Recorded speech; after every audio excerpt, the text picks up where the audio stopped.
Hi everyone and welcome to lesson 3 on the topic of chemistry of building blocks.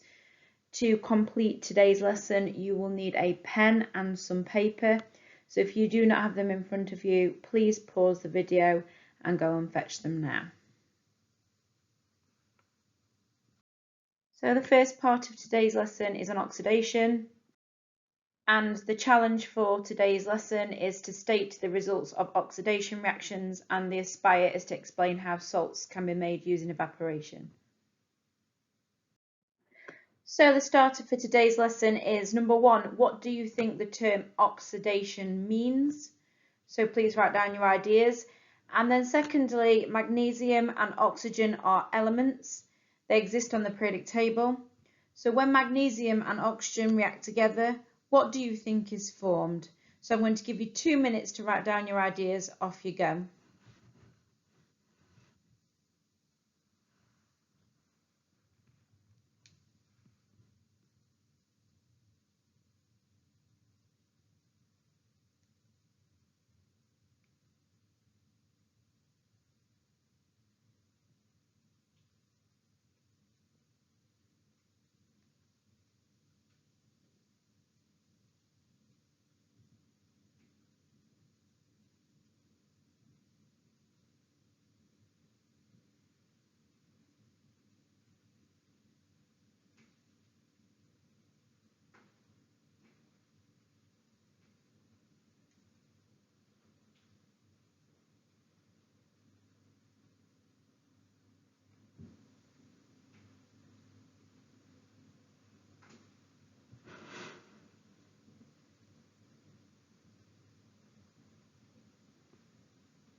So the term oxidation means adding oxygen, so please give yourself a tick if you got that right. And then when magnesium and oxygen react together, what is formed? A compound is formed called magnesium oxide. So now knowing what oxidation is, I would like you to look at the following word equations below, and I would like you to predict the name of the correct product. So there are 2 equations, magnesium plus oxygen and iron plus oxygen. I'm going to give you 1 minute to write down what you think the products of both reactions will be. Off you go.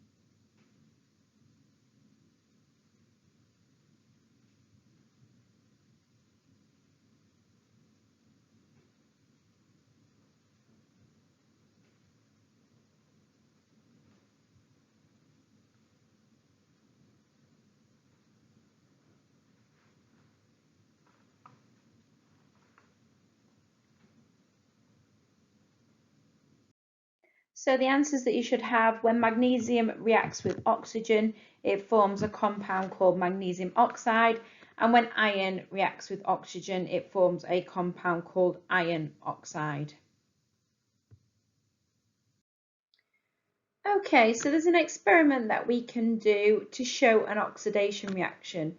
Just before I start explaining this reaction to you, just remember in chemistry, we know a chemical reaction has occurred because we can either see a colour change, we can visibly see bubbles, we can see smoke being given off, or if you touch a beaker, sometimes it will feel warm or cold. So they are indications that a chemical reaction has occurred. So when we want to do an oxidation reaction, when magnesium burns in air, a chemical reaction occurs. And we observe this as we can see smoke appearing and an ash is formed.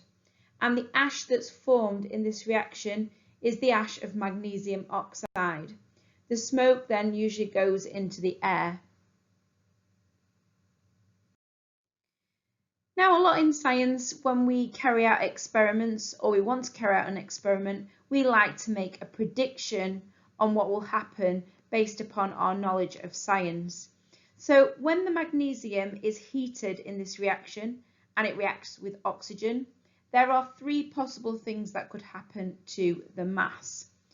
So number one, the white ash could have a higher mass than the magnesium. The white ash could have a lower mass than the magnesium, or the mass of the magnesium and the ash could be the same. So I would like you to write down your prediction. So which one do you think will happen? 1, 2, and 3. And I want you to explain why you have chosen either 1, 2, or 3. So I'm going to give you a few minutes to think about this and write down your ideas. Off you go.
So the answer for the prediction for this experiment is number 1, the white ash does have a higher mass than the magnesium.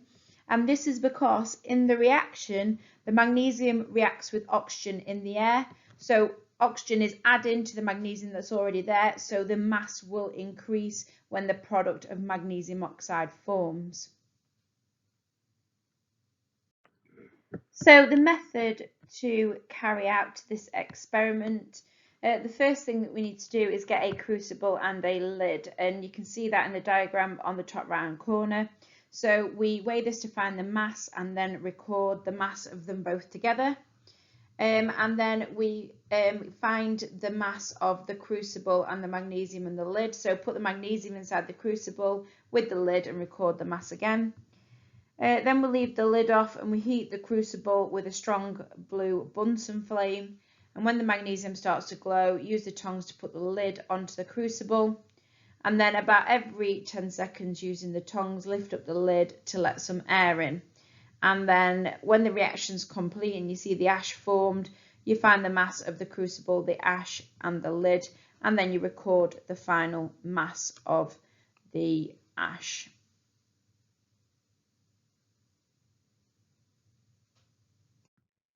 So knowing that experiment and a little bit about what we've talked about with oxidation reactions, there are some conclusion questions that I would like you to think about. So number 1, what should have happened to the mass of magnesium? Number 2, what has the magnesium reacted with? Number 3, what chemical has been formed and is this an element or a compound? And then write a word equation for the reaction. Just a little tip here for writing the word equation. Remember in chemistry, when we're writing, when we've got reactants reacting together and then we write an arrow and then to show the products being formed. Remember, we don't write an equal sign, we only write equal signs in maths. So you're going to write a word equation for this reaction, and how does this equation help explain the results from the experiment? So I'm going to give you 5 minutes to complete these questions. Off you go.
So the answers to the questions, guys, can you please go through and mark your work? So question number 1, what should happen to the mass of magnesium?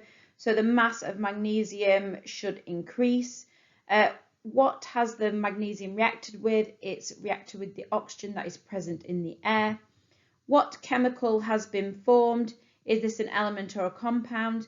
So the chemical that has been formed is magnesium oxide, and it is a compound. And write the word equation for the reaction, and how does this equation help explain the results from the experiment? So magnesium and oxygen form magnesium oxide, and the combination of the magnesium and oxygen have formed the compound with a higher mass. Okay, so now we're going to do a task to actually complete some word equations. Now the first 3 will be familiar to you because these are oxidation reactions, but the last 2 are very similar reactions to oxidation, but these are reactions with chlorine. But I would like you to use the skills that you've just learnt for oxidation to be able to complete these word equations as well. So I'd like you to write 1 to 5 on your sheets of paper, and I'm going to give you 3 minutes to complete these equations. So 3 minutes, off you go.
Okay, so the answers to these word equations is it's carbon plus oxygen gives carbon dioxide. Please guys mark your work as we go through. Lead plus oxygen gives lead oxide. Copper plus oxygen gives copper oxide. And zinc plus chlorine gives zinc chloride. Just please note here guys that you've got zinc chlorine reacting together, zinc and chlorine, and you get zinc chloride. Okay, so it ends in the word "ide", like oxygen goes to oxide, chlorine goes to chloride, and then sodium plus chlorine goes to sodium chloride. So the next part of this lesson is on making crystals, and this is a little bit of a revisit for a topic that you've already done in year 7. So already this year you have learnt how to make a salt. You did it in your last chemistry topic called shifting states. So I want you to think back to that topic and when you was making salts and what methods did we use to make a salt. So I'm going to give you 2 minutes to write down your ideas. Off you go.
So over the next few slides then we're going to go through and just recap how we make a salt. So please just keep your answer to the last task to one side for me. I just want to ask you another question in between. So we are going to react copper oxide with sulfuric acid. What colour solution do we expect to see? So you should have already done this when you did shifting states. So this is the reaction of copper oxide and sulfuric acid to make copper sulfate and water. So I'm going to give you 20 seconds to write down what colour you expect the solution to be.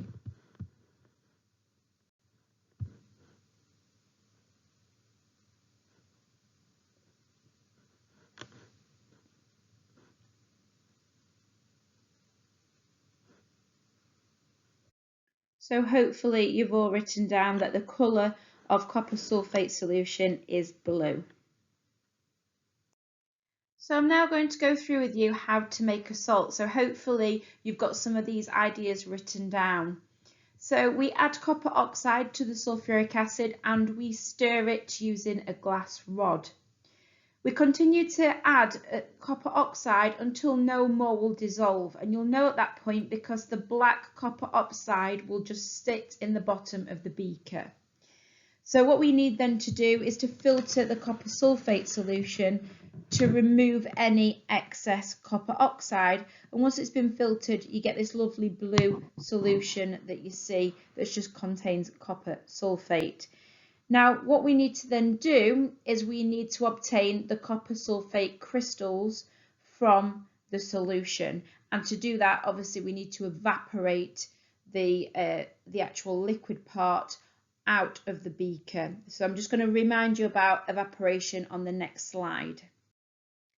So just a little recap into evaporation. So remember, evaporation is the changing of a liquid into a gas, and evaporation is constantly happening around us without us knowing. If you think about when it's been raining and you've got a puddle on the road, eventually it disappears because the water in that puddle has evaporated, and it's evaporated due to the air temperature, and that's obviously been heated from the sun. So evaporation actually happens at a faster rate when the temperature is warmer outside and the air is moving quickly. So if there's a nice bit of wind or a bit of breeze happening, then evaporation will happen at a faster rate. So the last part, hopefully guys, that you have written down is that you get your Bunsen burner, your tripod and gauze on a heat-proof mat. You have your evaporating basin and you add your blue copper sulfate solution to it. And then you heat the solution gently until the crystals begin to form. And then obviously you get these beautiful blue copper sulfate crystals that you can see in the middle of the slide. So now there are 3 questions to complete. I'm going to give you a couple of minutes to answer me these questions, guys. So the first question is, how can we remove the excess copper oxide when we are making a salt? How can we obtain copper sulfate crystals from copper sulfate solution? And is copper sulfate an element or a compound? So I'm going to give you a couple of minutes, off you go.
So the answers to the questions are, how can we remove excess copper oxide?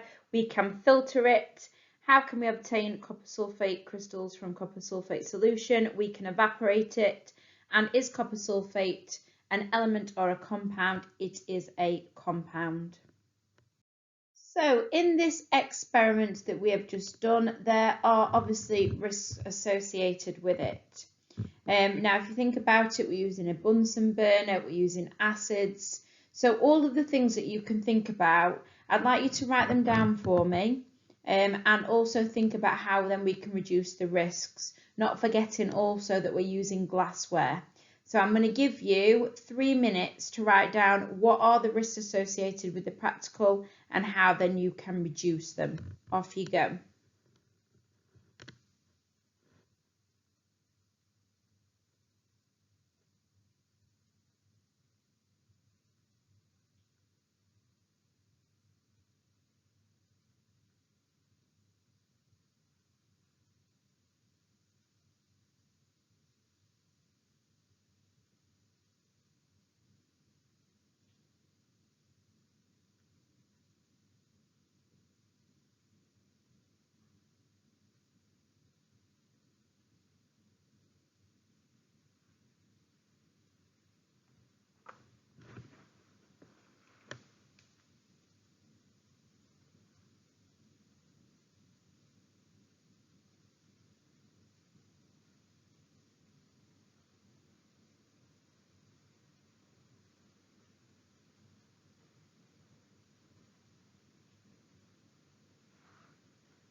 So hopefully guys, these are some of the ideas that you've written down and how you could protect yourself.